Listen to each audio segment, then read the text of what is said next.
ಮುದದಿಯಾದ ನಿನ್ನ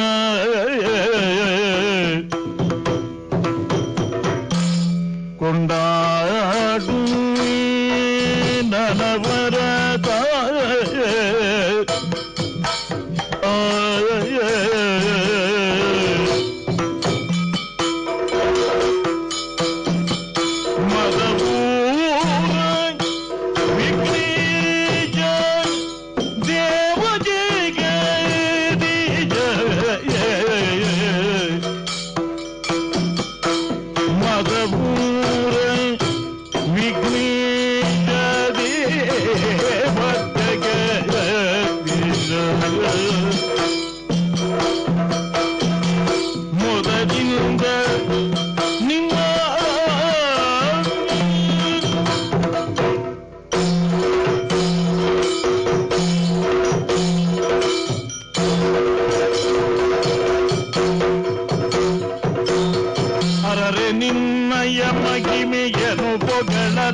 ಬಲ್ಲ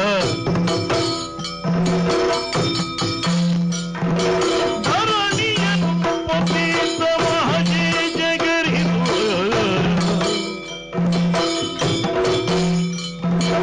ಹರನ ಕುಮಾರ ಸಕಲಾಗಮಕ್ಕೆ ಸಾಕಾರ ಕರೆಯೊಳು ವಿಶೇಷ ಪದಮೂರ ವಿಘ್ನೇಶ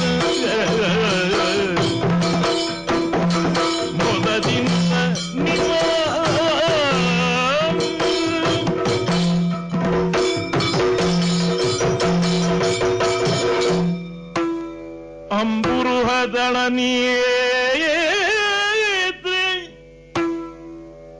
ಶ್ರೀ ದುರ್ಗಾಂಬಿಕೆಯ ಬಲಗೊಂಡು ಭಕ್ತಿಯೊಳಂಬಿಕಾ ಸುತ ವಿಘ್ನರಾಜನ ಪಿರಿದು ಸಮೋತೊದಿಸೆ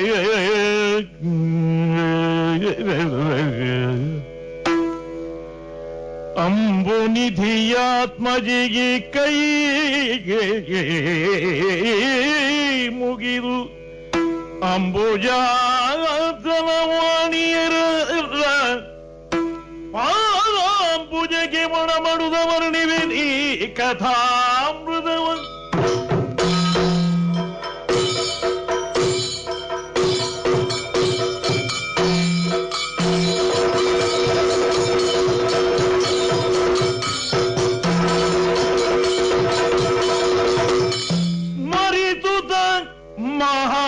ಮಹಾದೇವಿ ಚರಣವಾಗಲ್ಲ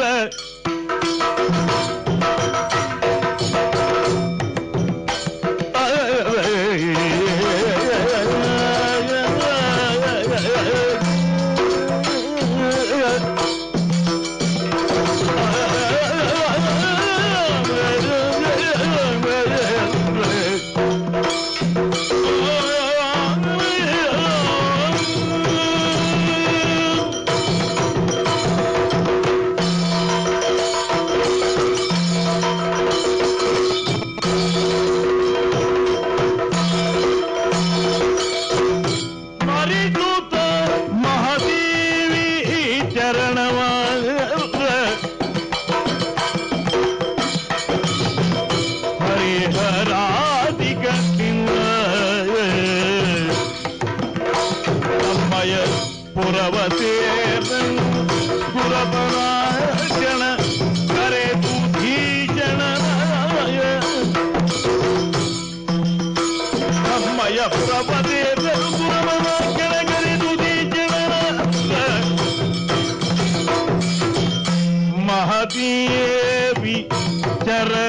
ಸ್ಮರಿಸೇ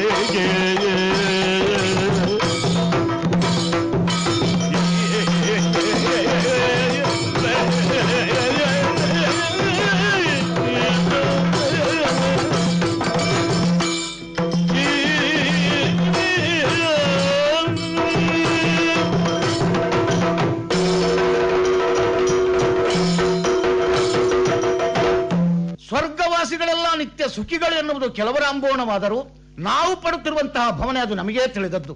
ದುಷ್ಟರನೇಕರು ಹುಟ್ಟಿ ನಾಕಲೋಕದ ಮೇಲೆ ಕಣ್ಣಿಟ್ಟು ಅದೆಷ್ಟೋ ಬಾರಿ ನಮ್ಮನ್ನು ದಿಕ್ಕುದೆಸೆಗೆ ಓಡಿಸಿದವರಿದ್ದಾರೆ.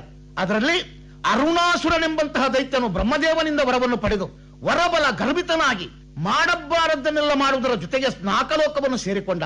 ನಮಗೆಲ್ಲರಿಗೂ ಆತನಿಂದಲಾಗಿ ಸೋಲವಾಯಿತು. ಮುಂದೇನು ಎಂದಾಗ ನಮಗೆ ಮನಸ್ಸಿಗೆ ಬಂದದ್ದು ಅಂದು ಶುಂಭ ನಿಶುಂಭ ಮಹಿಷಾದಿಗಳ ವಧೆ ಮಾಡಿದಂತಹ ಶ್ರೀದೇವಿಯ ನೆನಪು. ಆ ಮಾತೆಯನ್ನೇ ಮರೆಹೊಕ್ಕು ಬೇಡಿಕೊಂಡಾಗ ಎಲ್ಲಿಯವರೆಗೆ ಅರುಣಾಸುರನು ಗಾಯತ್ರಿ ಮಂತ್ರವನ್ನು ಜಪಿಸ್ತಲಿರ್ತಾನೋ ಅಲ್ಲಿಯವರೆಗೆ ಅವನಿಗೆ ಏನೂ ಆಗುವುದಿಲ್ಲ, ಅವನನ್ನೇನೂ ಮಾಡುವುದಕ್ಕೆ ಸಾಧ್ಯವಿಲ್ಲ. ಮೊದಲಾಗಿ ಅವನು ಮಂತ್ರವನ್ನು ಬಿಡುವ ಹಾಗೆ ಮಾಡು. ಹೀಗೆ ದೇವಿಯ ಆಜ್ಞೆ ಆಯಿತು. ಮಹಾಮಾತೆಯ ಅಪ್ಪಣೆಯಂತೆ ಎಲ್ಲಿ ಹೋಗಲಿ ಇದಕ್ಕೆ ಸರಿಯಾದಂತಹ ದಾರಿ ಇರುವುದೇ ನಮ್ಮ ಗುರುಗಳಾಗಿರುವಂತಹ ಬೃಹಸ್ಪತಿ ಆಚಾರ್ಯ. ಆದ್ದರಿಂದ ಅವರನ್ನೇ ಕಾಣ್ತೇನಂತೆ. ಪುರುಹೂತ ಅಡಿಗೆರಗಿದ ಮಘವನಲಿ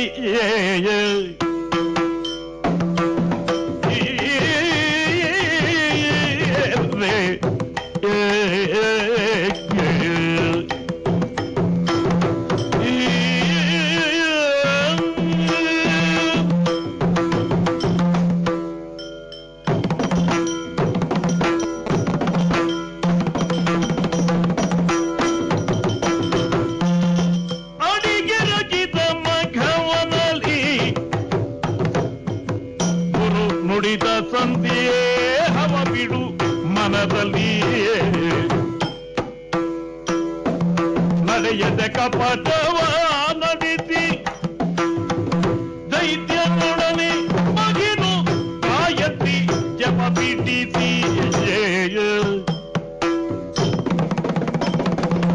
ಅಡಿಗೆ ರಗಿದ ಮಘವನಲ್ಲಿ ನುಡಿದ ಸಂದೇಹವ ಬಿಡು ಮನದಲ್ಲಿ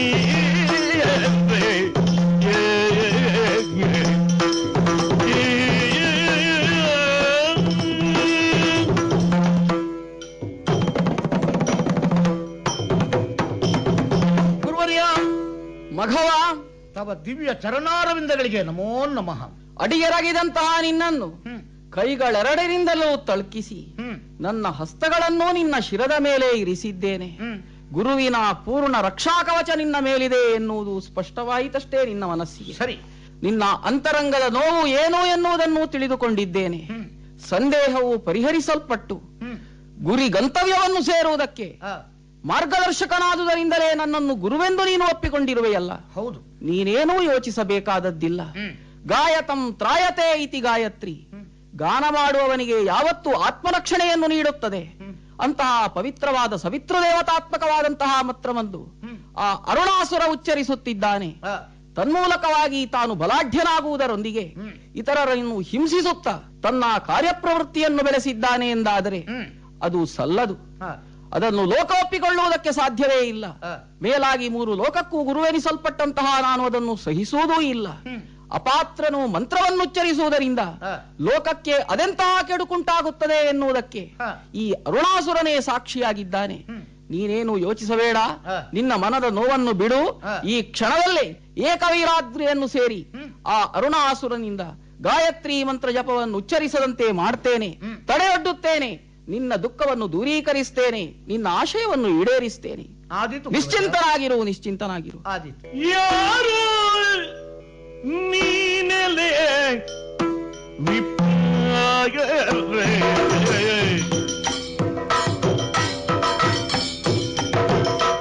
ಯಾರು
ವಿಪರ್ಯಾಸ ಅರುಣಾಸುರ, ಏನಯ್ಯ ಇದು?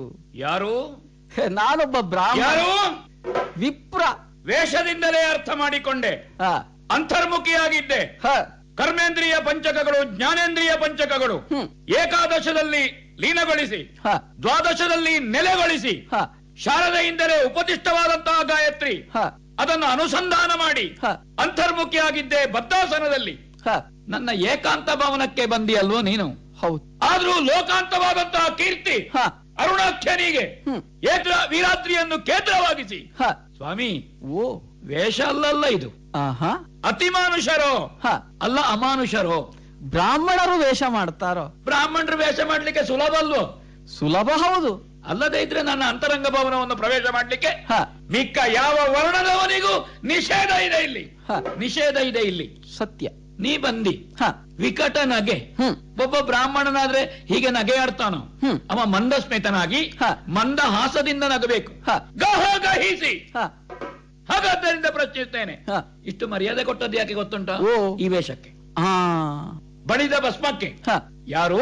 ಹ್ಮ್. ಎಲ್ಲಿಂದ ಬಂದದ್ದು? ಹ. ಯಾವ ಉದ್ದೇಶ? ಹ. ಯಾಕೆ ನಗೆ? ಅರುಣಾಸುರ, ಆಲಿಸಬೇಕು.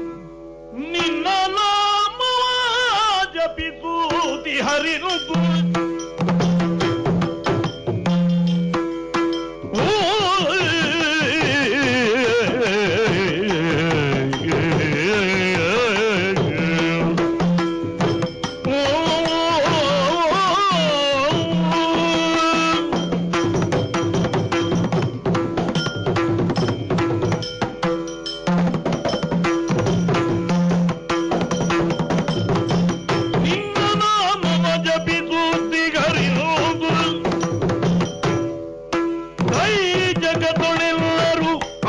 ದೈವಗಳಿಲ್ಲ ತಮಗೆಂದು, ಜಗದೊಳಿಲ್ಲರು ಅನ್ಯ ದೈವಗಳಿಲ್ಲ ತಮಗೆಂದು, ನಿರ್ಣಯದೊಳಿರಲಿಂದು ದೈತ್ಯವರೇಣ್ಯ ನೀನೀ ತೆರದಿ, ನಿರ್ಣಯದೊಳಿರಲಿಂದು ದೈತ್ಯವರೇಣ್ಯ ನೀನೀ ತೆರದಿ,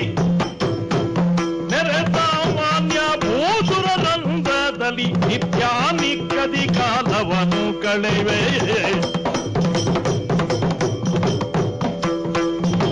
ನಿನ್ನ ನಾಮವ ಜಪಿದು ಸಿಗಲಿರುವುದು.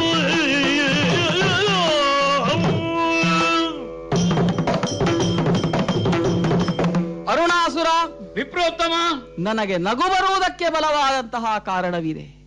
ಜೊತೆಯಲ್ಲಿ ಆಶ್ಚರ್ಯಕ್ಕೂ ನಾನು ಒಳಗಾದೆ. ಪದ್ಮಾಸನವನ್ನು ಬಲಿದಿದ್ದಿ, ಯಾವುದೋ ಒಂದು ವಿಶೇಷವಾದಂತಹ ಮಂತ್ರವನ್ನು ಉಚ್ಚರಿಸುತ್ತಾ ನೀನು ಏಕಾಗ್ರಚಿತ್ತನಾಗಿ ಕುಳಿತಿರುವುದನ್ನು ಕಂಡಾಗ ಇದು ಈ ಲೋಕದಲ್ಲಿ ವಿಪರ್ಯಾಸವೇನೋ ಎಂದು ನನಗನ್ನಿಸಿತು. ಸ್ವಾಮಿ, ಓ, ನೀವು ಬ್ರಾಹ್ಮಣರು ಹೌದು ಅಂತಾದ್ರೆ, ಯಾಕಂದ್ರೆ ವೈದಿಕರಲ್ಲಿ ಶ್ರೋತ್ರಿಯರಿದ್ದಾರೆ, ವೇದಾಧ್ಯಾಯಿಗಳಿದ್ದಾರೆ. ಷೋಡಶಕ್ಕೆ ಹೋಗುವವರು ಇಲ್ವೋ? ಇದ್ದಾರೆ. ಶ್ರಾದ್ದ ಮಾಡಿಸುವವರು ಇಲ್ವೋ? ಇದ್ದಾರೆ. ಎಲ್ಲರೂ ಬ್ರಾಹ್ಮಣರೇ. ಹಾಗಾದ್ದರಿಂದ ನೀವು ಬ್ರಾಹ್ಮಣರು ಹೌದಾದ್ರೆ ಅಂತ ಹೇಳಿದ ಹಾಗೆ ನಾನು ಏನು ನಾ ಮಂತ್ರ ಹೇಳಬಾರದು ಅಂತ ಹಠ ಉಂಟ ನಿಮಗೆ? ಛೇ ಛೇ, ಹಾಗೇನು ಇಲ್ಲಪ್ಪ. ಶಾರದಾ ದೇವಿಯಿಂದಲೇ ಉಪದಿಷ್ಟವಾದಂತ ಮಂತ್ರ ನನಗೆ. ಪಾತ್ರತ್ವ ಇದ್ದ ಕಾರಣವೇನೋ ಅನುಗ್ರಹ.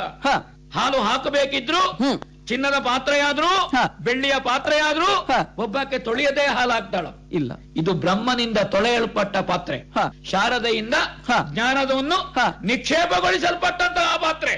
ಹಾಗಾದ್ದರಿಂದ ವೈದಿಕನಲ್ಲದೇ ಇದ್ರು ಮನಸ್ಸು ಶುದ್ಧ ಇದೆ, ಮೈ ಶುದ್ಧ ಇದೆ. ಹಾಗಾದ ಕಾರಣ ಗಾಯತ್ರಿ ಹೇಳ್ತಾ ಇದ್ದೇನೆ. ಅರುಣಾಸುರ, ನಿನ್ನ ಸಿದ್ಧತೆ ಏನೋ ಸಾಧುವಾದದ್ದು, ಒಪ್ಪಿಕೊಳ್ಳಬಹುದು. ಆದರೆ ಸದಾ ತಿರುಗಾಟವನ್ನು ಮಾಡುತ್ತಾ ಎಲ್ಲೆಡೆಯ ವಿದ್ಯಮಾನಗಳನ್ನು ಗಮನಿಸುತ್ತಾ ಯಾರ ಬದುಕು ಹೇಗೆ ಇದೆ, ಅವರು ತಮ್ಮ ಬದುಕಿನಲ್ಲಿ ಏನನ್ನು ಮಾಡುತ್ತಾರೆ. ನೀವಾಗಲೇ ಮನೆಯಲ್ಲಿಲ್ಲ ಅಂತ ಆಯ್ತು? ಖಂಡಿತ ಇಲ್ಲ, ಮನೆ ಎನ್ನುವುದೇ ಇಲ್ಲ. ಆದರೆ ನಮ್ಮ ವಿಪ್ರ ಸಂಪ್ರದಾಯವೇ ಹಾಗಿದ್ದ ಹರಿಯುವ ನೀರಿನ ಹಾಗೆ ಬ್ರಾಹ್ಮಣ ಸ್ವಚ್ಛ ಶುದ್ಧ, ಸದಾ ಲೋಕದ ಹಿತವನ್ನು ಕಲ್ಯಾಣವನ್ನು ಬಯಸಬೇಕು ಎನ್ನುವುದು ವಿಪ್ರ ಸಂದೇಶವಷ್ಟೇ. ಲೋಕಹಿತಮ್ಮ ಕರಣೀಯಂ. ಹೌದು, ಒಳ್ಳೆಯದು. ಆದ್ದರಿಂದ ಎಲ್ಲೆಡೆಯಲ್ಲೂ ಸುತ್ತುತ್ತಾ ಬರುತ್ತಿದ್ದಾಗ ಯಾರ ಹೆಸರನ್ನೂ ನಾನು ಕೇಳಿದ್ದಿಲ್ಲ. ಎಲ್ಲೆಡೆಯಲ್ಲಿಯೂ, ಹೆಚ್ಚೇನು 3 ಲೋಕಗಳಲ್ಲಿಯೂ ನಿನ್ನದ್ದೇ ಹೆಸರು, ಏಕ ದೇವೋ ಅರುಣ ಕೇಳ್ತಾ ಇದ್ದೇನೆ. ಸ್ವಾಮಿ, ಓಂ ನಮೋ ಅರುಣಾಯ ನಮಃ ಹೀಗೆ ನಿನ್ನ ಮಂತ್ರವನ್ನೇ ಉಚ್ಚರಿಸ್ತಾ ಇದ್ದ. ನಿಮ್ಮನ್ನು ಯಾರಾದ್ರೂ ಕಿವಿ ತುಂಬಿಸಿ ಬಿಟ್ಟದ್ದಲ್ಲ. ಛೇ ಛೇ, ಯಾಕೆ? ಇಲ್ಲದಿದ್ರೆ ಬ್ರಾಹ್ಮಣ ಅಭಿನಂದನಾ ಭಾಷಣಕ್ಕಲ್ಲ. ಯಾಕಲ್ಲ? ಒಬ್ಬನು ಹೊಗಳಿ ಬ್ರಾಹ್ಮಣ ಪಡ್ಕೊಳ್ಬೇಕಾದಿಲ್ಲ. ಇಲ್ಲವೇ ಇಲ್ಲ. ಅರ್ಹತೆಯಿಂದಲೇ ಬ್ರಾಹ್ಮಣನಿಗೆ ಪಡ್ಕೊಳ್ಳುವ ಹಕ್ಕುಂಟು. ದಾನವನ್ನೋ ದಕ್ಷಿಣೆಯನ್ನೋ. ಸತ್ಯ. ನನಗೆ ಬೇರೆ ಯಾರದ್ದು ಹೆದರಿಕೆ ಇಲ್ಲ. ದೇವತೆಗಳ ಸಂಚು ಎಲ್ಲಿಯಾದ್ರೂ ಕಳುಹಿಸಿದ್ರು ಛೇ ಛೇ. ಯಾಕೆಂದ್ರೆ ಬೃಹಸ್ಪತಿಗಳ ವರ್ಚಸ್ಸು ಕಾಣ್ತಾ ಉಂಟು ನಿಮ್ಮಲ್ಲಿ. ಇರಬಹುದು. ಆದರೆ ಬ್ರಾಹ್ಮಣರಲ್ಲಿ, ವೇದಾಧ್ಯಯನವನ್ನು ಮಾಡಿದವರಲ್ಲಿ ಸದಾ ಲೋಕಕ್ಕೆ ಸ್ವಸ್ತಿವಾಚನವನ್ನು ಮಾಡುತ್ತಾ ಅನುಗ್ರಹವನ್ನು ಮಾಡುವ ಸುರಗುರುವಿನ ಪೂರ್ಣವಾದಂತಹ ರೂಪ ಪರಿಕಲ್ಪನೆಯನ್ನು ಮಾಡಿಕೊಳ್ತಾರಂತೆ ಈ ಲೋಕದಲ್ಲಿ. ತಾನೇ ಸುರಗುರು ಅಂತ ಆವೇಶವನ್ನು ಆವಾಹನೆಯನ್ನು ಮಾಡಿಕೊಳ್ಳುವುದು ಅದು ಒಳ್ಳೆ ಬೆಳವಣಿಗೆ. ಆದ್ದರಿಂದ ಸದಾ ಸುತ್ತುತ್ತಾ ಬರುವಾಗ ನಿನ್ನ ಬಗ್ಗೆ ಬಹಳಷ್ಟು ಕೇಳಿದಂತಹ ನಾನು ಪ್ರತ್ಯಕ್ಷವಾಗಿ ನಿನ್ನನ್ನೊಮ್ಮೆ ನೋಡಬೇಕು ಈ ಉದ್ದೇಶವನ್ನು ಇರಿಸಿಕೊಂಡೇ ಇಲ್ಲಿಗೆ ಬಂದೆ. ಇಲ್ಲಿ ನೋಡಿದ್ರೆ ಈ ರೀತಿಯಾಗಿ ಮಂತ್ರವನ್ನು ಉಚ್ಚರಿಸುತ್ತಾ ನಿತ್ಯಾಹ್ನಿಕವನ್ನು ಮಾಡುತ್ತಾ ತ್ರಿಸಂಧ್ಯೆಗಳಲ್ಲಿ ಆ ಮಂತ್ರವನ್ನು ಉಚ್ಚರಿಸುತ್ತಾ ಕಾಲವನ್ನು ಕಳೆಯುತ್ತಿರುವೆಯಲ್ಲ. ಅಸುರ ಎಂದಾಕ್ಷಣ ಏನು ನಿನ್ನದ್ದಾದಂತಹ ಪ್ರಭುತ್ವವನ್ನು ಉಸಿರಿರುವ ತನಕವೂ ತೋರಿಸುತ್ತಾ ಲೋಕದಲ್ಲಿ ಮೆರೆಯುವುದು ಹೊರತು ಈ ರೀತಿಯಾಗಿ ಭೂಸುರರಂತೆ ಮಂತ್ರವನ್ನು ಉಚ್ಚರಿಸ ಕಾಲ. ಸ್ವಾಮಿ, ಇದು ಯಾಕೆ ಅಂತ ನಿಮಗೆ ಗೊತ್ತಾ ಇದೆಯೋ? ಯಾಕೆ? ಆತ್ಮಬಲದ ಜಾಗೃತಿ.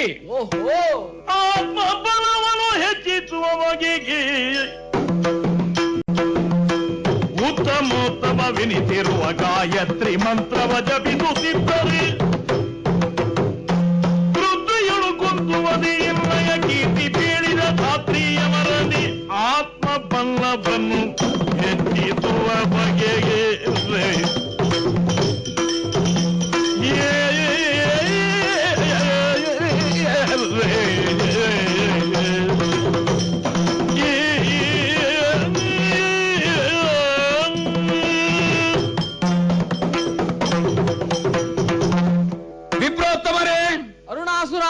ತಾಯಿ ತಂದೆಯರ ಶುಕ್ರಶೋನಿತದ ಸಂಸರ್ಗದಿಂದ ಜೀವನು ಪ್ರಪಂಚದ ಬೆಳಕನ್ನು ಕಾಣುತ್ತಾನೆ.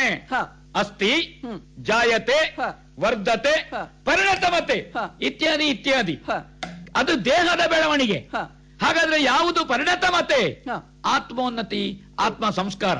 ಸತ್ಯ. ಅದಕ್ಕಾಗಿ ನಾವು ಮಂತ್ರೋಚ್ಚಾರಣೆಯನ್ನು, ನಾಮ ಸ್ಮರಣೆಯನ್ನು, ನಾಮ ವ್ಯಾಹರಣವನ್ನ ಮಾಡಬೇಕು.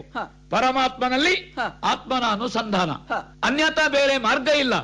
ನಿಮ್ಮಂತಹ ಜ್ಞಾನಿಗಳು ಪ್ರಪಂಚಕ್ಕೆ ಕೊಟ್ಟ ಸಂದೇಶ ಗಾಯತ್ರಿ ಮಂತ್ರವನ್ನು ಪ್ರಪಂಚಕ್ಕೆ ಸೃಷ್ಟಿಸಿ ಅದನ್ನು ಕಂಡು ಮಂತ್ರ ದೃಷ್ಟಾರರಾಗಿ, ಮಂತ್ರ ಸೃಷ್ಟಾರರಾಗಿ ಕ್ರಾಂತದರ್ಶಿಗಳು ವಿಶ್ವಾಮಿತ್ರರಂತವರು ಪ್ರಪಂಚಕ್ಕೆ ಕೊಟ್ಟರು. ಏನ್ ಹೇಳ್ತೀರಿ? ಬ್ರಹ್ಮದೇವರ ಅನುಗ್ರಹ, ಶಾರದೆ ನನಗೆ ನೇರವಾಗಿ ಉಪದೇಶ ಮಾಡಿದ್ದು. ಅವಾಗ ನನ್ನ ಉತ್ಕರ್ಷವನ್ನು ವಾಣಿಬ್ರಹ್ಮರು ಕಂಡ್ರು ಅಂತಾಯ್ತು. ನನ್ನಿಂದ ಅಲ್ವೋ ಪ್ರಪಂಚ ಬೆಳಗಿದ್ದು.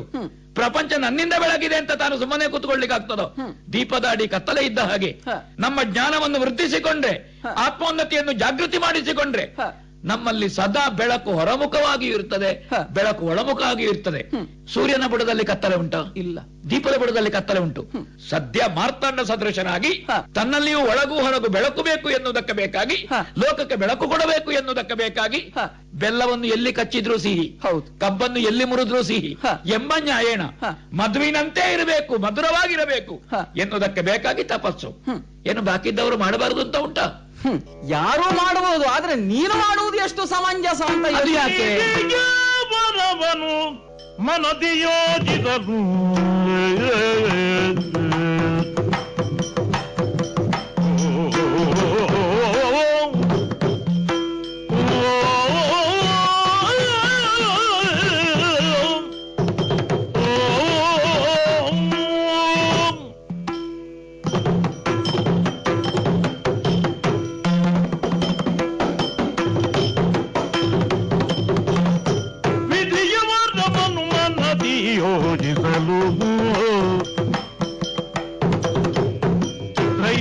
ಮೋತಿಗಳು ಶಾರದೆ ಗಿರಿಜಿ ಲಕ್ಷ್ಮಿಯರು ಶಕ್ತಿಗಳು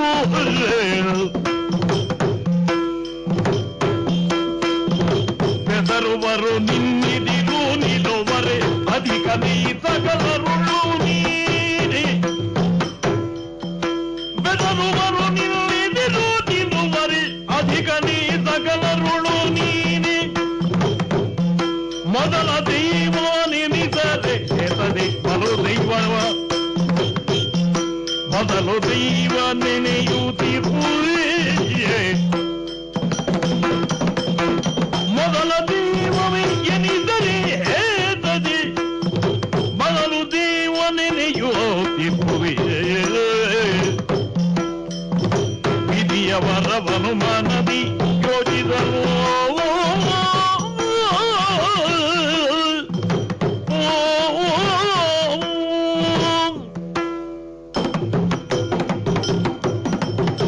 ಅರುಣಾಸುರ, ಭೂದೇವ, ವಿಧಿಯ ವರಬಲವನ್ನು ಚೆನ್ನಾಗಿಯೇ ನಿನ್ನ ಗಮನಕ್ಕೆ ತಂದುಕೋ.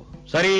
ನಾನು ಮೊದಲೇ ಹೇಳಿದೆ, ಈ ಜಗತ್ತಿನಲ್ಲಿ 3 ಲೋಕದಲ್ಲಿಯೂ ನೀನೇ ದೈವ ಅಂತ ಭಕ್ತಿಯಿಂದ ಕೊಂಡಾಡ್ತಾರೆ ಎಂದ ಬಳಿಕ ಅನ್ಯ ದೈವದ ಹಂಗು ನಿನಗೆ ಖಂಡಿತ ಇಲ್ಲ. ಬ್ರಹ್ಮದೇವನೋ ಶಾರದೆಯೋ ನಿನಗೆ ಯಾಕೆ ಅನುಗ್ರಹವನ್ನು ಮಾಡಿದ್ರು ಅಂದ್ರೆ ಅಂತಹ ವಿಶೇಷವಾದಂತಹ ಒಂದು ಮಂತ್ರ ನಿನ್ನಲ್ಲಿ ಇರಲಿ ಎಂದಷ್ಟೇ ಹೊರತು ಅದನ್ನು ಸದಾ ಉಚ್ಚರಿಸು ಎಂದೇನೂ ಅಲ್ಲ. 3 ಮೂರ್ತಿಗಳೇ ನಿನಗೆ ಭಯಪಡ್ತಾರೆ, ಶಕ್ತಿ ಸ್ವರೂಪಿಣಿಯರೇ ನಿನಗೆ ಭಯಪಡ್ತಾರೆ ಎಂದ ಬಳಿಕ ಅದಕ್ಕಿಂತ ಹೆಚ್ಚಿನದಾದಂತಹ ಇನ್ನೊಂದು ಶಕ್ತಿ ಇರುವುದಕ್ಕೆ ಸಾಧ್ಯವೇ? 3 ಮೂರ್ತಿಗಳು ನನ್ನ ಕುರಿತಾಗಿ ಭೀತರಾಗಿದ್ದಾರೆ. ಸತ್ಯ. ಶಕ್ತಿ ದೇವತೆಯರು ನನ್ನ ಕುರಿತಾಗಿ ನೋಡ, ಇನ್ನೊಂದ್ಸಲ ಹೇಳಿ. ಹೌದು, ಸಂಶಯ ಏನು? ಅವರೂ ನಿನ್ನದ್ದಾದಂತಹ ಪರಾಕ್ರಮಕ್ಕೆ ಅಂಜಿಕೆಯನ್ನು ವ್ಯಕ್ತಪಡಿಸ್ತಾರೆ ಅಂತ ಆದ್ರೆ 3 ಮೂರ್ತಿಗಳಿಗೂ ಅಥವಾ ಶಕ್ತಿ ಸ್ವರೂಪಿಣಿಯರಿಗೂ ಅವರದ್ದೇ ಆದಂತಹ ಒಂದು ಕಾರ್ಯವ್ಯಾಪ್ತಿ ಇದೆ. ಅದಕ್ಕಿಂತ ಹೊರತಾಗಿ ಅವರು ಏನನ್ನೂ ಮಾಡಲಾರರು. ಆದರೆ ನೀನು ಹಾಗಲ್ಲ. ಬ್ರಹ್ಮನಂತೆ ಸೃಷ್ಟಿಸಬಲ್ಲೆ, ವಿಷ್ಣುವಿನಂತೆ ಪಾಲಿಸಬಲ್ಲೆ, ಶಿವನಂತೆ ಲಯಗೊಳಿಸಬಲ್ಲೆ. ವಿಶೇಷವಾದಂತಹ 3 ಮೂರ್ತಿಗಳ ಅವರದ್ದಾದಂತಹ ಸೀಮಿತ ಕಾರ್ಯಕ್ಷೇತ್ರವನ್ನು ಮೀರಿದಂತಹ ಶುದ್ಧ ಬ್ರಹ್ಮ ಎನಿಸಲ್ಪಟ್ಟಂತಹ ಓಂಕಾರ ತತ್ವ. ಆ ಓಂಕಾರ ತತ್ವ ನಿನ್ನಲ್ಲಿದ್ದದ್ದರಿಂದಲೇ ಆತ್ಮಬಲ ಹೆಚ್ಚಿ ಉಂಟು. ಆತ್ಮಬಲ ಇದ್ದದ್ದರಿಂದಲೇ ನೀನು ಸಕಲರನ್ನು ನಿನ್ನವರನ್ನಾಗಿ ನೀನು ಮಾಡಿಸಿಕೊಂಡೇ ವಿನಃ ಅನ್ಯತಾ ಅಲ್ಲ. ಬಾಹ್ಯ ಬಲವೆಲ್ಲವೂ ಗೌಣ, ಆತ್ಮಬಲವೇ ಶ್ರೇಷ್ಠವಾದದ್ದು. ಇನ್ನಲ್ಲಿ ಆತ್ಮಬಲವಿದೆ. ಮತ್ತೆ ಪ್ರತ್ಯೇಕವಾದಂತಹ ಗಾಯತ್ರಿ ಮಂತ್ರವನ್ನು ಉಚ್ಚರಿಸುತ್ತಾ ಅದಾವುದೋ ಒಂದು ಕಾಣದೇ ಇದ್ದಂತಹ ಶಕ್ತಿಯನ್ನು ಆರಾಧಿಸುವುದರಲ್ಲಿ ಯಾವ ಅರ್ಥವೂ ಇಲ್ಲ. ಹೇಳುತ್ತಿರುವುದು ಸಾಮಾನ್ಯ ಅಂತ ತಿಳಿದುಕೊಳ್ಳಬೇಡ. ಗಾಯತ್ರಿ ಮಂತ್ರವನ್ನು ಅನವರತವೂ ಉಚ್ಚರಿಸುತ್ತಾ ಸದಾ ಲೋಕದ ಕಲ್ಯಾಣವನ್ನೇ ಬಯಸುವಂತಹ ನಾನು ನಿನ್ನ ಉನ್ನತಿಯನ್ನು ಬಯಸಿದ್ದೇನೆ. ನೀನು ಈ ಮಂತ್ರವನ್ನು ಬಿಡು, ನಿನಗೆ ಅಗತ್ಯ ಇಲ್ಲ. ಅಗತ್ಯ ಯಾಕೆ ಮಾಡ್ತೀನಿ? ಇದನ್ನು ಮೊನ್ನೆ ಬಂದ ಹೇಳಲಿಕ್ಕೆ ಆಗುದಿಲ್ಲ, ಇವತ್ತು ಹೇಳುದ? ಅಯ್ಯೋ, ತೊರೆದೆ. ಹೌದೇ, ಸಮಾಧಾನ. ಬಿಗಿದುವ ದೈವ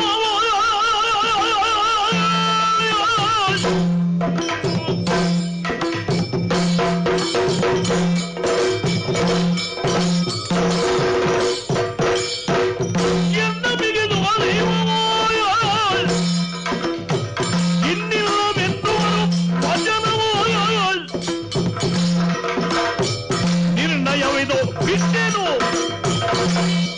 ತಪ ತಪನೆಲ್ಲೆಂದಿಗೂ ಮಾಡಿ ವಿಭ್ರಾಂತವರೇ ಅರುಣಾಸುರ, ಇಷ್ಟರವರೆಗಿನ ನನ್ನ ಸಾಧನೆಯಿಂದ ಏರಬೇಕಾದ ಎತ್ತರವನ್ನು ಏರಿದ್ದೇನೆ. ಹೌದು ತಾನೇ? ಹೌದು. ಅದನ್ನು ಶಿಖರ ಶ್ರೇಷ್ಠ ಅಂತ ಹೇಳೋದು ಇನ್ನು ಏರ್ಲಿಕ್ಕೆ ಇಲ್ಲ. ಕೊತನೆ ಕುದಿಯುವ ನೀರು ಮತ್ತೆ ಕುದಿಸಿದ್ರೆ ಅಸ್ತಿತ್ವವನ್ನು ಕಳ್ಕೊಳ್ಳುತ್ತದೆ ಆವಿಯಾಗಿ. ಇನ್ನು ನಾನು ತಪ್ಪಿಸಿದ್ರೆ ಜಪಿಸಿದ್ರೆ ನನ್ನ ಅಸ್ತಿತ್ವವೇ ಇತಿಶ್ರೀ ಆಗುತ್ತದೆ. ಹೌದು, ಒಳ್ಳೆಯ ಸಂದೇಶ ಇದು. ಗಾಯತ್ರಿಯನ್ನು ನಿಮ್ಮ ಮುಖದಲ್ಲಿ ಬಿಟ್ಟಿದ್ದೇನೆ ಅಂತ ಆಗಲಿ, ಅದು ನನ್ನನ್ನು ಸೇರಿದೆ ಅಂತಲ್ವೋ? ಅದು ಗೊತ್ತಾಯ್ತಾ? ಚಂಡ ಪ್ರಚಾರವನ್ನು ಕರೆದಿದ್ದೇನೆ ಮಾತ್ರ ಅಲ್ಲ, ಅರುಣಬೇಕೋ ದೇವ, ಅರ್ಪಣ, ತರ್ಪಣ, ಯಜ್ಞ, ಯಾಗ, ಹವಿಸ್ಸು, ಜಪ, ತಪ, ಅರುಣಾಸುರನಿಗೆ ಎಲ್ಲವೂ ನಿನಗೆ. ನನ್ನದು ಹಿರಣ್ಯಕಶಿಪುವಿನ ತತ್ವ. ಆಗಲಿ, ಅಲ್ಲಿಗೆ ಬಂದು ಮುಟ್ಟಿದ್ದೇನೆ. ಸ್ವಾಮಿ, ಬೇಕಾದ್ರೆ ಬಾಯಾರಿಕೆ ತೆಕ್ಕೊಂಡು ಊಟ ಮಾಡಿ ಹೋಗಿ. ನೀವು ಏರುವಲ್ಲಿಗೆ ಏರಿಯಾಗಿದೆ, ಅದು ಸಂತೋಷ. ನೀವು ಕುಳಿತರೆ ನನಗೆ ಸಮಯ ಇಲ್ಲ ಮಾತಾಡ್ಲಿಕ್ಕೆ. ಆಗಲಿ, ಹೊರಟೆ ನಾನು. ಸಂತೋಷ ಸಂತೋಷ. ಅರುಣಾತನವ ಗುರುವರನು ಪದಿ ಯಶದಿ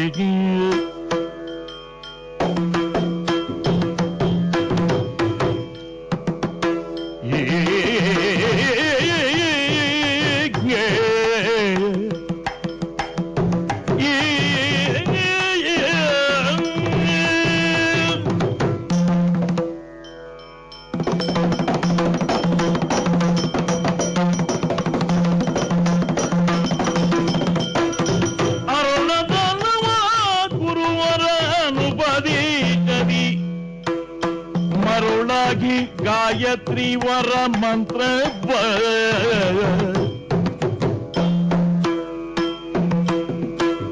ತೊರೆದಾತ್ಮ ಬಲ ಒದಗಿಸಿರುವ ನಿರುತ್ತರಿತಳು ನಿಜ ಮಾನಸದಿಯೇ ಶುಭ ಚರಿತಳು ಜಯ ಜಯವೇನುತ್ತಲಿ ಸುರರು ತುಮ ವೃಷ್ಟಿಯನ್ನು ಕುರಿತು ಹರುಜನಿ ನುಡಿದಿರೆ ಪರಮೇಶ್ವರಿಯು ಇದುವರೆ ಕಳಲು ಅರುಣದಾನವ ಗುರುವರ ರೂಪದಿಯರಿ ಮರುಳಾಗೆ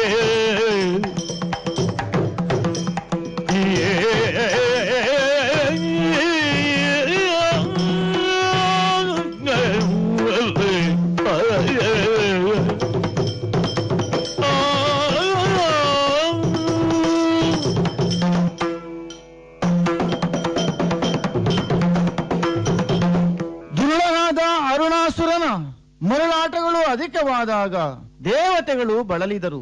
ಅಂದೇ ದೇವೇಂದ್ರನಿಗೆ ನಾನು ಅಭಯವನ್ನ ಇತ್ತಿದ್ದೇನೆ. ಯಾವತ್ತು ಆತ ಗಾಯತ್ರಿ ಜಪದಿಂದ ವಿಮುಖನಾಗುತ್ತಾನೋ ಆಗಲೇ ಅವನ ಸಂಹಾರ ಎಂದು. ಅವನಿಗೂ ಗುರುಗಳ ಅನುಗ್ರಹವಾಯಿತು. ಅರುಣ್ಣಿಗೆ ಕೆಟ್ಟ ಕಾಲ ಕೂಡಿ ಬಂತು. ಕಾಲ ಏನೋ ನನ್ನ ಪಾಲಿಗೆ ಅನುಕೂಲವಾಗಿದೆ. ಆದರೂ ಈ ದುಷ್ಟನ ನಾಶಕ್ಕೆ ಸನ್ನಿವೇಶವನ್ನು ನಾನೇ ನಿರ್ಮಾಣ ಮಾಡಿಕೊಳ್ಳಬೇಕಲ್ಲ. ಹೆಣ್ಣು ಹೊನ್ನು ಮಣ್ಣಿಗೆ ಮರಳಾಗದವರು ಈ ಪ್ರಪಂಚದಲ್ಲಿ ಯಾರಿದ್ದಾರೆ? ಸುಂದರ ತರುಣಿಯಾದೆ ಮೋಹಿನಿಯಾಗಿ ನಂದಿನಿ ನದಿಯ ತಟಾಕದಲ್ಲಿ ವಿಹರಿಸುತ್ತಿರುತ್ತೇನೆ. ಅರುಣಾಸುರನ ನಾಶಕ್ಕೆ ಕಾಲವನ್ನು ಕಾಯುತ್ತೇನೆ.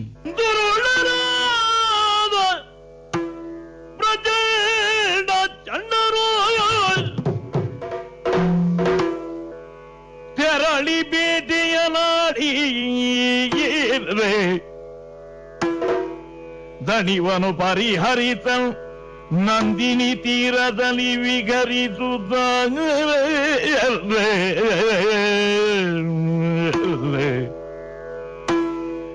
ಮೆರೆವ ಮಾರುತಗಿದ್ದುದನು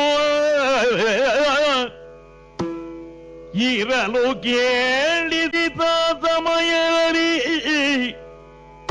ಹರೋಷದಲ್ಲಿ ಪಾಡುತ್ತಿಗ ದೇವಿಯ ಗಾನ ದುರುಳರಿಗೆ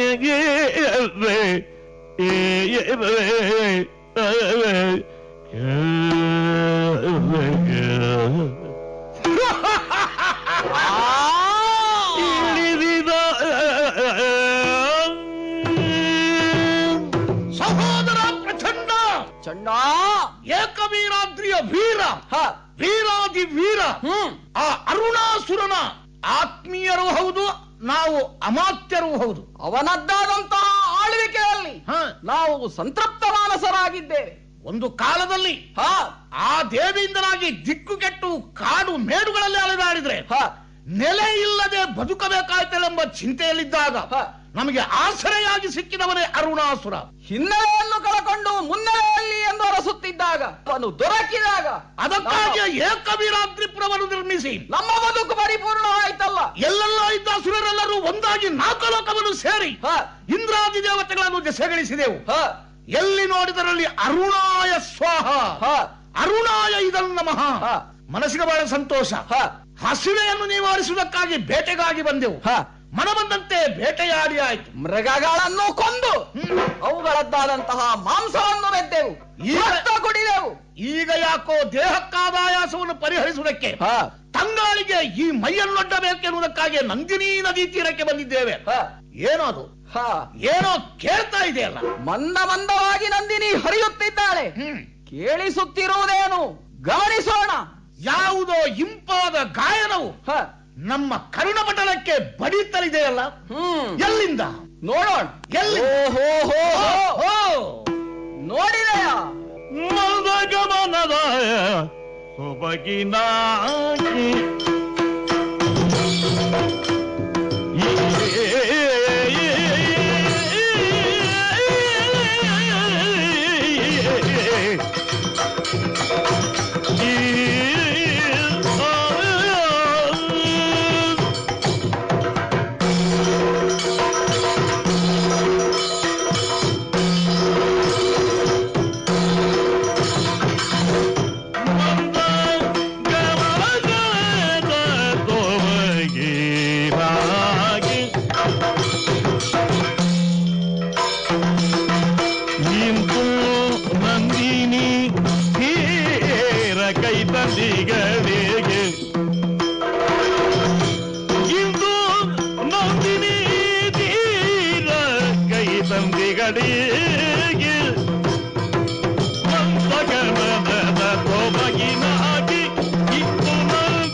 ತಂದೆ ತಾಯಿಗಳ ಜೀವಬಲ್ಲ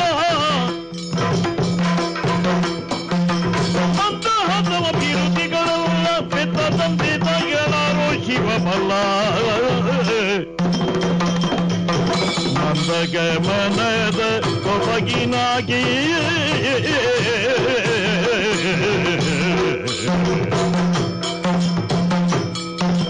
ಐದಂದಿಗಳಿಗೆ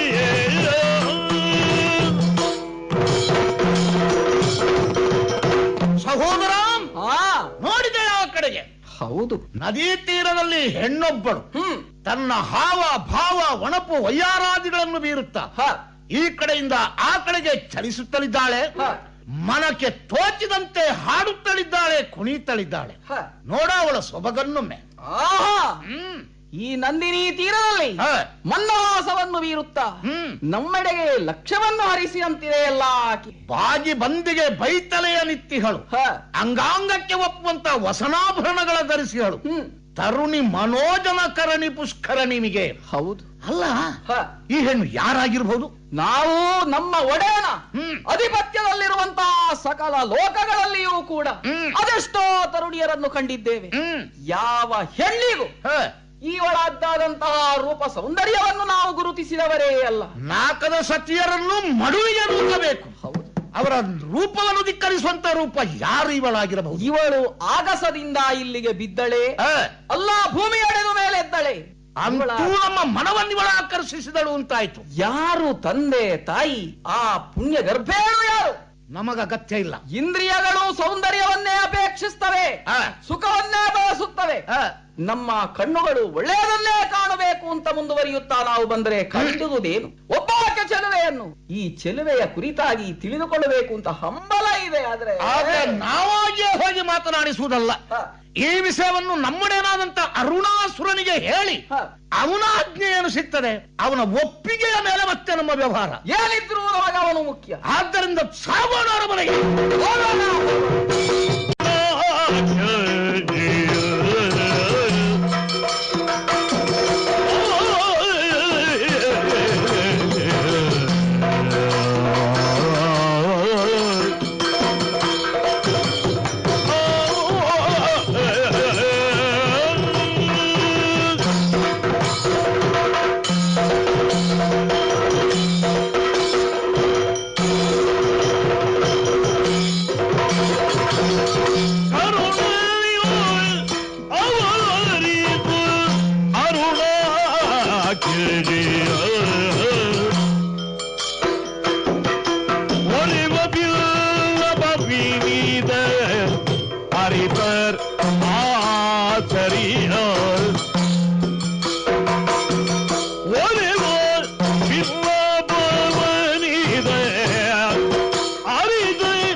ಪವನಿದ ಅರಿತರಾಸ್ಯನಿಯ ವನದಿ ಬೇಟೆಯ ಮಾಡಿದನಿದಿದ್ದ ಕಾರಣದಿ ವನದಿ ಬೇಟೆಯ ಮಾಡಿದನಿದಿದ್ದ ಕಾರಣದಿ ತನು ಶಮವ ಕಳೆಗೆ ನಂದಿನಿಯ ತೀರದೊಡು ಅನಿಲ ಘೋಷುತ ತನುವ ತನುಮತ ತೊಡಿರಲಾಗ ಮನವ ಮೋಗಿಸುವ ಗಾಯನವು ಕೇಳಿದನು. ಕರುಣದಿಂದವ ತನಿತು ಅರುಣಾಗ್ಯ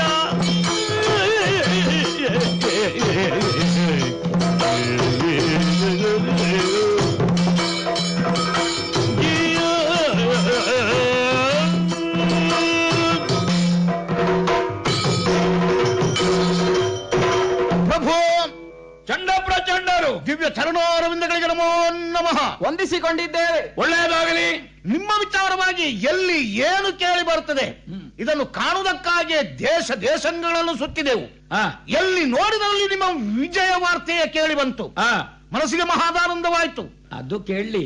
ಸುತ್ತುವರಿದಂತಹ ನಮಗೆ ಹಸಿವೆ ಆಯ್ತು. ಎಲ್ಲಿ ನೋಡಿದರಲ್ಲಿ ಹೋಮ ಹವನ ಯಾಗ ಯಜ್ಞಾದಿಗಳು ನಿಮ್ಮ ಹೆಸರಿನಲ್ಲೇ ನಡೀತಾ ಇದೆ. ಅರ್ಪಣ ತರ್ಪಣ ಎಲ್ಲವೂ ನಿಮಗೆ ಸೇರ್ತದೆ. ಬಿಡು, ಸಂತೋಷವಾಯ್ತು. ಹಾಗಾದ್ರೆ ಕುಳಿತಲ್ಲಿ ನನಗೂ ಸಂತೋಷವೇ. ಆದ್ರೆ ಒಂದು ಹೊಸ ಸುದ್ದಿ ಇದೆ. ಅದೆಂತದ್ದು ಹೇಳು. ಆದ್ರೆ ಅಂತ ಹೇಳಿದ ಕಾರಣ ಮೃಗಬೇಟೆ. ಅದು ನಿಮಗೆ. ವನ ಪ್ರಾಂತ್ಯದಲ್ಲಿ ಮೃಗಬೇಟೆಯನ್ನಾಡಿದೆವು. ಹವಿಸ್ಸು ನನಗೆ, ಹೌದು. ಮಾಂಸ ನಿಮಗೆ. ತಿಂದೆವು. ಆ ಸಂದರ್ಭದಲ್ಲಿ ದೇಹಕ್ಕೆ ಆದಂತಹ ಆಯಾಸವನ್ನು ಪರಿಹರಿಸುವುದಕ್ಕಾಗಿ ನಂದಿನಿ ನದಿ ತೀರದಲ್ಲಿ ವಿಹರಿಸುವುದು, ತಿರುಗುವುದು, ಜೊತೆಯಲ್ಲಿ ಯಾರಾದರೂ ನಮ್ಮ ಪ್ರಭುವಿನ ಬಗ್ಗೆ ಸಲ್ಲದ ಅಪವಾಕ್ಯಗಳನ್ನಾಡಿದರೆ ಅವರನ್ನು ಕುಟ್ಟಿ ಮಟ್ಟಿ ಅವರನ್ನು ಅಂತಕದ ಆಲಯದೆಡೆಗೆ ಕಳುಹಿಸುವುದು, ಇದು ನಮಗೆ ವೃತ್ತಿ ಇದೆ. ಈ ವಿಶ್ವಾಸ ನಿಮ್ಮಲ್ಲಿದ್ದ ಕಾರಣವೇ ನಿಮಗೆ ಸ್ವೇಚ್ಛಾಚಾರ ತಿರುಗಾಟ. ಆದ್ದರಿಂದ ಹಾ. ಅಲ್ಲೇ ವಿಹರಿಸುತ್ತಿದ್ದ ಕಾಲಕ್ಕೆ ಹಾ. ತಂಪಾದಂತಹ ಗಾಳಿಗೆ ತನುವನ್ನೊಡ್ಡಿ ಹಾ. ಸಂತಸವನ್ನು ಅನುಭವಿಸುತ್ತಿರುವಂತಹ ಸಂದರ್ಭದಲ್ಲಿ ಹಾ. ಮೃದು ಮಧುರವಾದಂತಹ ಗಾಯನ ಹಾ. ಕರುಣಾನಂದಕರವಾಗಿ ನಮಗೆ ಕೇಳಿ ಬಂತು. ನಿದ್ರೆ ಬಂದದ್ದಲ್ಲ. ಅಲ್ಲವೇ ಅಲ್ಲ. ಈ ಗಾಯನದ ಉಗಮ ಸ್ಥಾನವನ್ನು ಹಿಡಿದು ಹೋದೆವು. ಹೋಗಿ ನೋಡುವುದೇನು? ಆಕಾಶದಿಂದ ಧರೆಗಿಳಿದಳು, ಭೂಮಿಯಿಂದ ಮೇಲೆ ಬಂದಳು. ರಕ್ಕಸ ಕಿವಿಗಳಿಗೂ ಸಂಗೀತ ಸವಿಯ ಸಂಸ್ಕಾರ ನಿಮಗೆ ಕೊಟ್ನೋ ಇಲ್ವಾ ನಾನು? ಅದಕ್ಕೆ ನೀವು ಆರ್ಭಟೆ ಕೊಡುವುದು ನೋಡಿ. ಕಂಡದ್ದೊಬ್ಬಾಕೆ ಹೆಣ್ಣನ್ನು ಓ ಏಕಾಂತ ಪ್ರದೇಶದಲ್ಲಿ ಸ್ವೇಚ್ಛೆಯಾಗಿ ತಿರುಗ್ತಾ ಇದ್ದಾಳೆ. ಎಂತ ಲಾವಣ್ಯವತಿ, ಎಂತಹ ಸುಂದರೀಮಣಿ, ಎಂತವನು ಒಮ್ಮೆ ಕಂಡ್ರೆ ಮತ್ತೊಮ್ಮೆ ಕಾಣಲೇಬೇಕು ಅಂತಹ ಸೊಬಗು. ನೀನು ಹಾಗೆ ಕಂಡಿದ ಅವನಿಗೆ ಮಾತ್ರ ಅಲ್ಲ, ನಾವೀರುವರು ನೋಡಿದ್ದೇವೆ. ಅವಳದ್ದಾದಂತಹ ರೂಪವನ್ನು ಕಂಡಾಗ ಅಂತರ್ಯದಲ್ಲಿ ಅದು ಸ್ಥಿರವಾಗಿ ಉಳಿಯುವಂತಹ ರೂಪ. ಆದ್ರಿಂದ ಅವಳನ್ನು ನೋಡಿದಾಗ ನಮಗೊಂದು ಅನ್ನಿಸಿಕೆ, ಈ ಮೇದಿನಿಯಲ್ಲಿ ಅವಳ ರೂಪ ಸೌಂದರ್ಯಕ್ಕೆ ಎಣೆಯಾದಂತಹ ಇನ್ನೊಬ್ಬ ಆಕೆ ತರುಣಿ ಇರುವುದಕ್ಕೆ ಸಾಧ್ಯವೇ ಇಲ್ಲ. ಹೆಚ್ಚೇನು 3 ಲೋಕದಲ್ಲಿಯೂ ಅವಳಿಗೆ ಸರಿವಿಗಿಲಾದಂತಹ ಇನ್ನೊಬ್ಬ. ಏನು ತೀರ್ಮಾನಕ್ಕೆ ಬಂದ್ರಿ? ಅದನ್ನು ನಿಮ್ಮಲ್ಲಿ ಹೇಳುವುದಕ್ಕಾಗಿ ಬಂದಿದ್ದೇವೆ. ಹಾಗಾದ್ರೆ ನಿಮಗೆ ಬಯಕೆ ಇಲ್ಲ ಅಲ್ಲ? ಇಲ್ಲವೇ? ಹಾಗಾದ್ರೆ ನಾ ವಿಚಾರಿಸ್ತೇನೆ.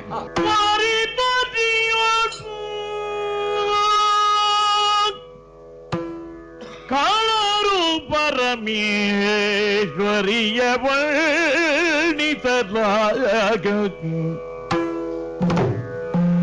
ಮಾರನ ಜರಗಿ ತನುವನು ಅರುಣಾಸುರನು ಬಲು ಬಳಲಿಯೇ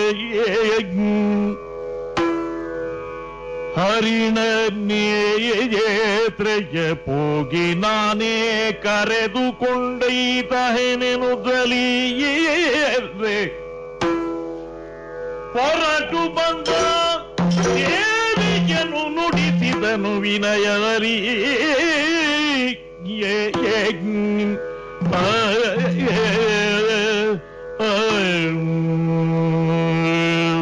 ಇಷ್ಟು ಕೇಳಿದ ಮೇಲೆ ಅಲ್ಲಿ ನಿಲ್ಲುವುದು ಯಾಕೆ? ಮಾರನ ಪ್ರೇರಣೆ, ಕಂದರ್ಪನ ಪ್ರೇರಣೆ, ಪಂಚಬಾಣನ ಪ್ರೇರಣೆ, ಅಶೋಕ, ಅರವಿಂದ, ಚೂತ, ನವಮಲ್ಲಿಕ, ನೀಲೋತ್ಪಲ ಏಕಕಾಲಕ್ಕೆ ಪ್ರಯೋಗಿಸಿದ ಅಂತ ನನಗನ್ನಿಸ್ತದೆ. ನಂದಿನಿ ತಟಾಕದಲ್ಲಿ ಬಂದು ಸುಂದರಿಯನ್ನು ಕಾಣುತ್ತಾ ಇದ್ದೇನೆ. ತನು ಗಂಧದಿಂದಲೇ ಆಕರ್ಷಿತನಾಗಿದ್ದೇನೆ. ಇವಳನ್ನೇ ಕುರಿತು ನುಡಿಸ್ತೇನೆ, ಮಾತಾಡಿಸ್ತೇನೆ. ಹೆಣ್ಣೆ, ಅರುಣಾದುರನೆ ನರುಗಿದ ಮಾತ್ರ ದಿಹರ ಕಮಲ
ಏನಯ್ಯ?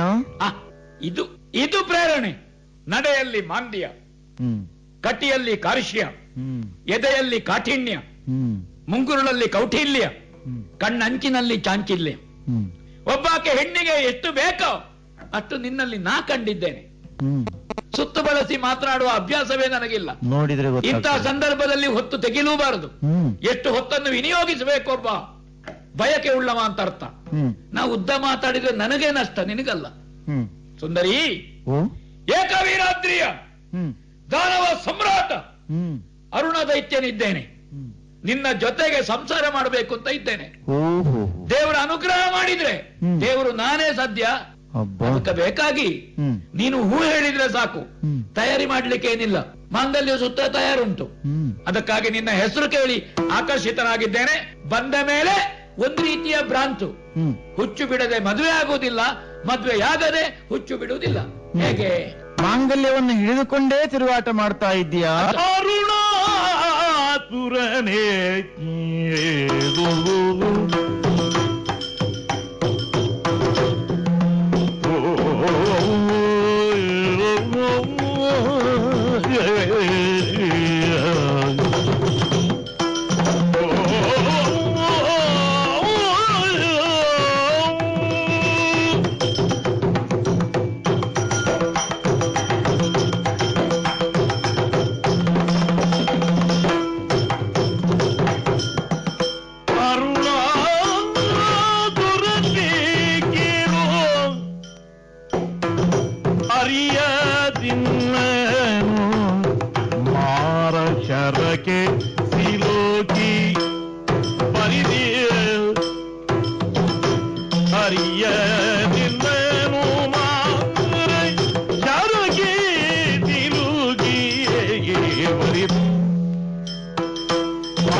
ಒಳ್ಳೆಯದೇ ಇದೆ, ಆದ್ರೆ ಸ್ವಲ್ಪ ದಾರಿ ಬದಲಿಸಬೇಕಷ್ಟೇ. ಕೇಳೋಣ. ನನ್ನ ಬಗ್ಗೆ ಸಂಪೂರ್ಣವಾಗಿ ತಿಳಿದುಕೊಂಡರೆ ನೀನು ಹೀಗೆ ಮಾತನಾಡುವುದೇ ಇಲ್ಲ. ನಾ ಮಾತಾಡುವುದೇ ಇಲ್ಲ. ಆದ್ರೂ ನನ್ನ ವಿಚಾರ ಹೇಗೆ ತಿಳಿಸಲಿ ಎನ್ನುವುದೇ ನನಗೆ ಗೊಂದಲವಾಗಿದೆ. ಗೊತ್ತಿದ್ದಷ್ಟು ಹೇಳು. ಬಹಳಷ್ಟಿದೆ. ತಾಯಿ ಎಂದು ಯಾರನ್ನು ಕರೆಯಲಿ? ಅಪ್ಪನ ಹೆಂಡತಿಯನ್ನು. ಈ ಜಗದ ಜೀವಜಾಲಗಳಿಗೆ ನಾನು ತಾಯಿಯಾಗಿದ್ದೇನೆ. ಮಕ್ಕಳು ಎಂದು ಯಾರನ್ನು ನಾನು ಕರೆಯಲಿ? ತ್ರಿಮೂರ್ತಿಗಳೇ ನನಗೆ ಮಕ್ಕಳಾಗಿದ್ದಾರೆ. ಋಷಿಮುನಿಗಳೇ ನನಗೆ ಸದ್ಭಕ್ತರಾಗಿದ್ದಾರೆ. ದೇವತೆಗಳು ನನ್ನನ್ನು ಓಲೈಸಿಕೊಂಡಿದ್ದಾರೆ. ಇವರೆಲ್ಲರ ಪ್ರಾತಿನಿಧ್ಯವನ್ನ ವಹಿಸಿದವಳು ನಾನು. ನಾನೇ ಈ ಜಗದಂಬಿಕೆ. ಇಂತಹ ನನ್ನನ್ನೇ ನೀನು ಮದುವೆಯಾಗುವಂತ ಕೇಳುತ್ತಾ ಇದ್ದೀಯಲ್ಲ, ನೀನು ಜಗತ್ತನ್ನು ಮೀರಿದವನಲ್ಲ ತಾನೇ, ನಾನು ಮೀರಿದವಳು. ಒಂದರ್ಥದಲ್ಲಿ ನಿನಗೆ ತಾಯಿ ಸ್ವರೂಪಳು. ಅಂತವಳನ್ನು ಮದುವೆಯಾಗುವುದಕ್ಕೆ ಸಾಧ್ಯ ಉಂಟೇ ಹೇಳು? ನಿನ್ನನ್ನು ಸ್ವಲ್ಪ ಬದಲು ದಾರಿಗೆ ತರಬೇಕೆನ್ನುವುದು ನನ್ನ ಅಪೇಕ್ಷೆ. ಅದರಲ್ಲಿ ನಿನ್ನ ಬದುಕು ಅಡಗಿಕೊಂಡಿದೆ. ದೇವತೆಗಳಿಗೆ ಯಾಗ ಮಾಡಲು ಜಾಗವನ್ನು ಕೊಡಬೇಕು, ಅವರ ಹವಿಸ್ಸನ್ನು ಸ್ವೀಕಾರ ಮಾಡಬೇಕು. ಋಷಿಮುನಿಗಳಿಗೆ ಪೂಜೆ ಮಾಡುವುದಕ್ಕೆ ಅವಕಾಶವನ್ನು ಕೊಡಬೇಕು. ನಿನ್ನ ಕಡೆಯವರೆಲ್ಲ ದುಷ್ಟ ವ್ಯಸನಿಗಳಾಗಿದ್ದಾರೆ. ಅವರನ್ನು ಈ ಪ್ರಪಂಚದಲ್ಲಿ ಸರಿದಾರಿಗೆ ತರಲು ನೀನು ಸಮರ್ಥನಿದ್ದೀಯ. ಅದನ್ನು ಬಿಟ್ಟು ಮುಂದುವರೆದರೆ ನಿಶುಂಬರನ್ನು ಕೊಂದ ಶಾಂಭವಿ ನಾನು ನಿನ್ನ ತಲೆ ಕತ್ತರಿಸುತ್ತೇನೆ. ನನ್ನನ್ನು ದಾರಿಗೆ ತರುವುದು ನನ್ನ ಶೈಲಿ ಇದಲ್ಲ. ಬಿಕ್ಕಲು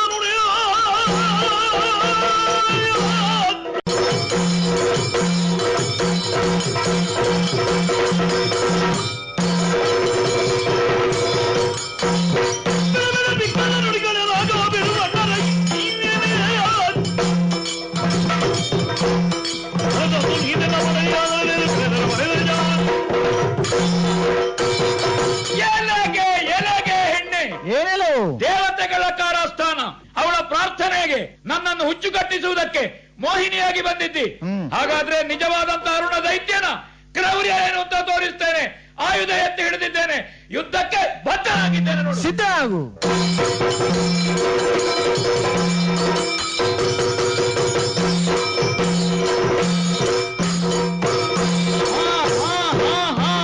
ಓಡಿ ಹೋದ್ಲು. ಚಂಡ ಪ್ರಚಂಡರನ್ನು ಕಳುಹಿಸಿದಂತಹ ಚಂಡ ಪ್ರಚಂಡರನ್ನು ರಕ್ತೇಶ್ವರಿಯಾಗಿ ಕೆಡಹಿದ್ದಾಳೆ ಎಂಬ ವಾರ್ತೆ ಬಂದಿದೆ. ಆ ರಕ್ತೇಶ್ವರಿಯನ್ನು ಹುಡುಕುತ್ತಾ ರಣಭೂಮಿಯಲ್ಲಿ ಇದಿರಾಗಿದ್ದೇನೆ.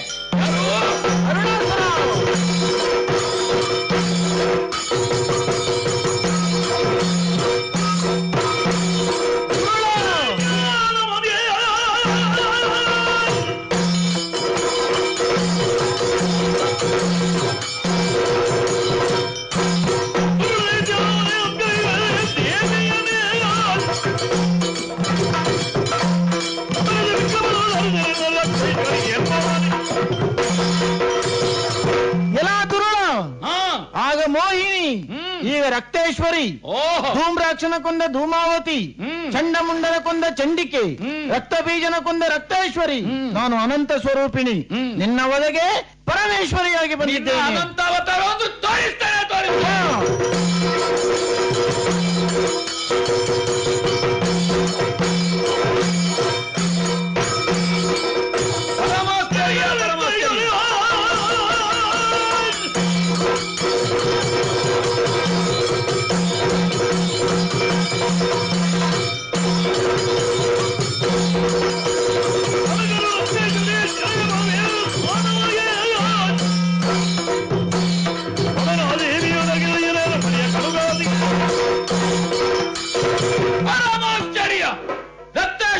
ಮಾಯೆಯಾದಳು. ಕಾಣುತ್ತಿರುವಂತಹ ದೈತ್ಯ ಬಂಡೆಯ ಒಳಗೆ ಸೇರಿ ಹೋದಂತೆ ಭಾಸವಾಯಿತು. ಎತ್ತಿದ ಕರವಾಲದಿಂದ ಹೆಬ್ಬಂಡೆಗೆ ಆಘಾತವನ್ನು ಮಾಡಿದರೆ ಏನದು? ಬ್ರಹ್ಮನ ವರ ಸತ್ಯವಾಗುತ್ತಾ ಇದೆ. 3 ಮೂರ್ತಿಗಳು, 3 ಶಕ್ತಿಗಳು, ಸುರ, ನರ, ಗಂಧರ್ವ, ಉರಗ, ಕಿನ್ನರ, ಕಿಂಪುರುಷ, ಗರುಡ, ಸಿದ್ಧ, ಸಾಧ್ಯ, ದ್ವಿಪಾದ, ಚತುಷ್ಪಾದ ಪ್ರಾಣಿಗಳಿಂದ ಮರಣ ಇಲ್ಲ ಮಗನೇ. ಅದು ಷಟ್ಪದಿಯಾಗಿ ದುಬ್ಬಿಯ ರೂಪದಿಂದ ಅಸಂಖ್ಯ ಸಂಖ್ಯೆಯಲ್ಲಿ, ಕೋಟಿ ಸಂಖ್ಯೆಯಲ್ಲಿ ಬರುತ್ತಾ ಇದೆ ತಂಡ. ಇದರಲ್ಲಿ ಮಹಾರಾಣಿಯಂತೆ ಕಾಣುತ್ತಾ ಇದೆ ಪ್ರಧಾನ ದುಂಬಿಯೊಂದು. ಇದು ಅವಳೇ ಇರಬೇಕು, ಆದಿಶಕ್ತಿಯೇ ಇರಬೇಕು, ಪರಮೇಶ್ವರಿಯೇ ಇರಬೇಕು, ಜಗನ್ಮಾತೆಯೇ ಇರಬೇಕು. ಹಾಗಾದ್ರೆ ಈಗ ಅಂತರ್ಮುಖಿಯಾಗಿ ಅವಳನ್ನು ಸ್ತುತಿಸುವುದೇ ಮುಖ್ಯ ಅಲ್ವೇ? ಜಯ ಜಯ ಜಯ ಜಯ ಜಯ ಜಯ ಅಮ್ಮ, ಪೊರೆಯಬೇಕು. ಮರೆತ ಪರ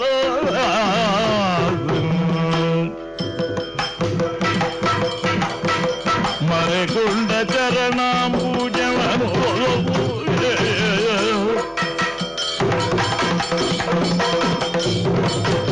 ಸರಸಿಜ ಭವನೀತ ಮರ ಪಿರನೆಲಗ್ಯಾರು ಹರಿಯೆಂಬ ಪದನ ತಾಳಿದೆನು.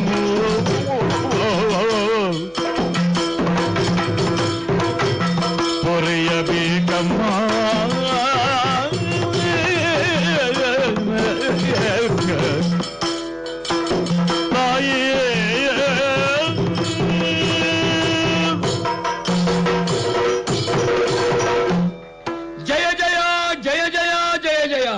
ಸರ್ವಮಂಗಲ ಮಾಂಗಲ್ಯೆ ಶಿವೆ ಸರ್ವಾರ್ಥ ಸಾಧಕೆ ಶರಣ್ಯೆ ತ್ರಯಂಬಕೆ ಗೌರಿ ನಾರಾಯಣಿ ನಮೋಸ್ತುತೆ.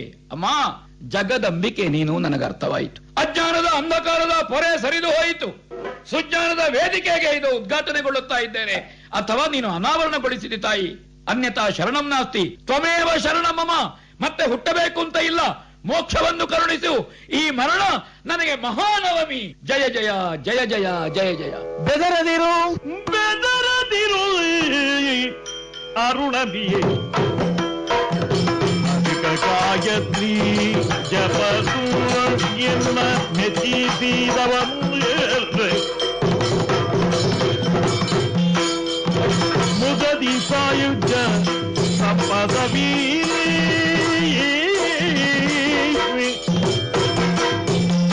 ಮುದದಿ ಸಾಯುಜ್ಯ ಸಂಪದವೀ ಪಶ್ಚಾತ್ತಾಪದಿ ನೀಗಿಕೊಂಡೇ ಪಾಪವನ್ನು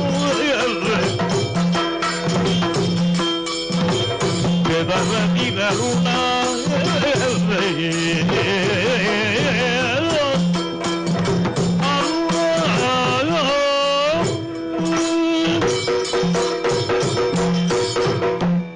ಅರುಣಾಸುರ, ಜನನಿ ಬೆದರದಿರು, ಭೀತನಾಗಬೇಡ. ನಿನ್ನ ವರವನ್ನೇ ವಿನಿಯೋಗಿಸಿ ಷಟ್ಪದಿಯಾಗಿ ಬಂದೆ. ಭ್ರಮರಾಂಬಿಕೆಯಾಗಿ ಕಾಣಿಸಿಕೊಂಡಿದ್ದೇನೆ. ಅರುಣಾಸುರ, ಹುಟ್ಟಿದವನಿಗೆ ಸಾವಿದೆ, ಆದರೆ ನಿನಗೆ ಇನ್ನು ಈ ಭೂಮಿಯಲ್ಲಿ ಹುಟ್ಟಿಲ್ಲ. ಮೋಕ್ಷವನ್ನ ಅನುಗ್ರಹಿಸುತ್ತಾ ಇದ್ದೇನೆ. ನಿನ್ನಂತ ಅಸುರ ಭಾವದಿಂದಲೇ ನಿನ್ನ ಸಂಹಾರ ಮಾಡುತ್ತೇನೆ. ಜಯ ಜಯ ಜಯ ಜಯ ಜಯ ಮೊದಲು ಸುರಭಿ ಗಭಯವನಿತದಿ ಉದ್ಭವಿಸಿದೆನು.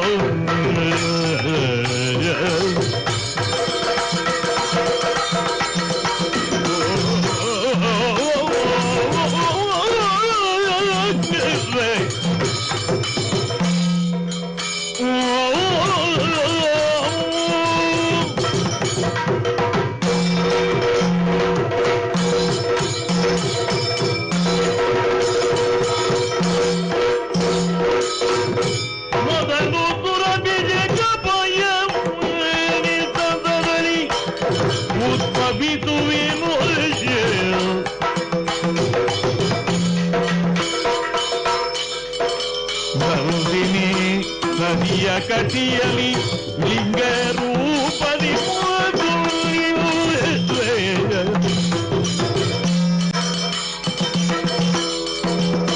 ನಂದಿನಿ ನದಿಯ ಕಟಿಯಲಿ ಲಿಂಗ ರೂಪದಿ ನೋಡಿ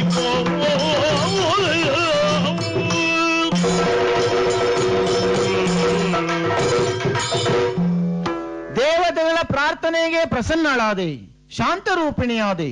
ಕರ ಮುಗಿದು ನಿಂತ ಜಾಬಾಲಿ ಮುನಿಗಳಿಗೆ ಅಭಯ ನೀಡಿದ್ದೇನೆ. ಕಾಮಧೇನುವಿನ ಮಗಳಾದ ನಂದಿನಿಗೆ ಮೊದಲೇ ಕೊಟ್ಟ ಮಾತಿನಂತೆ ನದಿಯಾಗಿ ಹರಿಯುತ್ತಿರುವ ಅವಳ ಕಟಿ ಪ್ರದೇಶದಲ್ಲಿ ಲಿಂಗ ರೂಪದಲ್ಲಿ ಕಾಣಿಸಿಕೊಂಡು ಭ್ರಮರಾಂಬೆಯಾಗಿ ಭಕ್ತರ ಅಭಿಷ್ಟವನ್ನು ನೆರವೇರಿಸುತ್ತೇನೆ. ಮುಂದೆ ಈ ಕ್ಷೇತ್ರವು ಕಟೀಲು ಕ್ಷೇತ್ರವಾಗಿ ಭ್ರಮರಾಂಬಿಕಾ ವಿಲಾಸವಾಗಿ ಎಂಬ ಹೆಸರಿನಿಂದ ಪ್ರಸಿದ್ಧಿಯಾಗಲಿ. ಸರ್ವರಿಗೂ ಶುಭವಾಗಲಿ. ಮಂಗಳಂ.